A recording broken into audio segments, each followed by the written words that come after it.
Okay. Hey. All right. Sunshine. I am desperately trying to keep up with giving you information as I have it, and then also not inundating your inboxes with tons of emails, and then also honoring your time, and then also not putting us together so that we create more opportunities for us to spread germs. And with all of that going on, I just wanted to make a video for you about some things I learned yesterday that I think will help you as we plan and ask classroom teachers to do a few things. And I will stick this link in an email so it's just not boring words in written form. So I want you to know that I talked with 3 different building principals here in Springfield and just kind of got their take on what happens when we do have a student or a staff member that comes down with COVID. It is confirmed, and then how do the steps for contact tracing happen? Because just knock on wood, or whatever. We've been diligent and lucky and all the things. We've not had situations within the building yet, but being smart and data driven people, we know that it's probably going to happen, and it's probably going to happen at some point, and we might as well just embrace and plan ahead. So if a student gets a positive COVID test, then we work with our nurse through contact tracing. What I wanted to know was, how do we not have an entire class have to automatically go on quarantine if a student gets COVID? And sometimes it is the whole class, and sometimes it's not. In fact, the 3 principals that I talked to, every student case they've had, it has only been a limited amount of students within the room or 0 students from within the room. A little bit of that might be because they had reduced numbers, and now that we will have larger numbers, maybe that won't be the case. But here are the things I learned. If you have students at tables, so we have tables that have 3 students or tables that have 4 students, and one of those students comes down with a positive case, it is most likely that that whole table will be out on quarantine. But it doesn't mean that the other tables or the other groups within the room will. And here's why.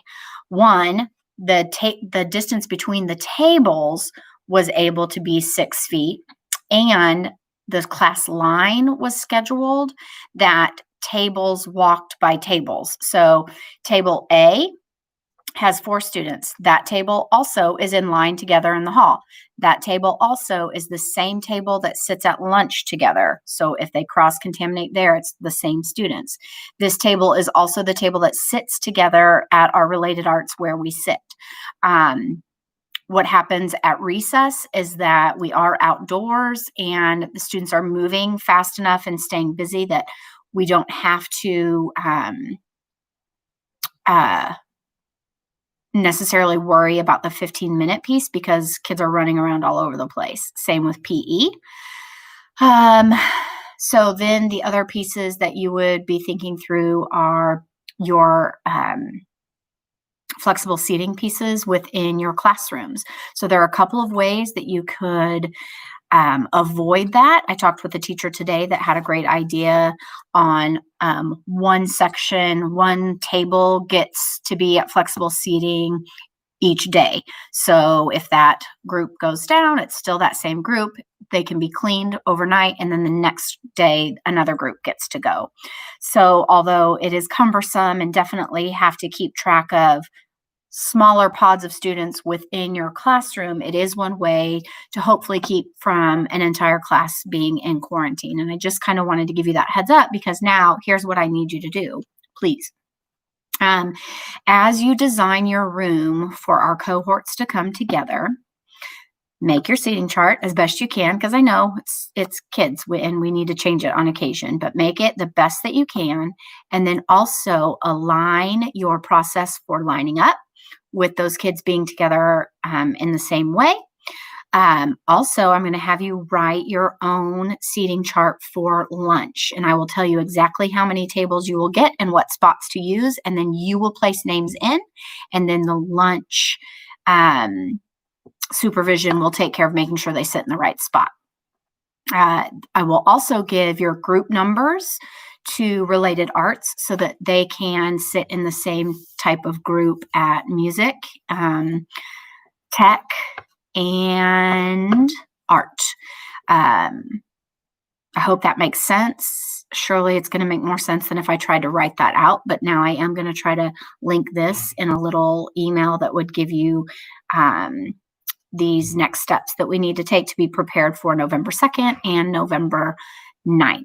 I do want you to know as well that the district has provided shields, and though masks are still 100% required, the shield could help you with small group time.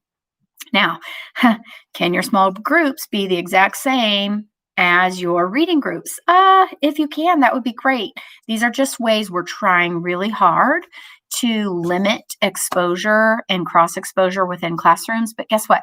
We're not going to be perfect, and there's no way to do it 100% all the time, every day. And just know that you are supported. You are way more creative than I am. I know you're going to think of other ways, and then we'll just handle every situation as it comes. Okay, that's what I wanted to tell you. Thanks.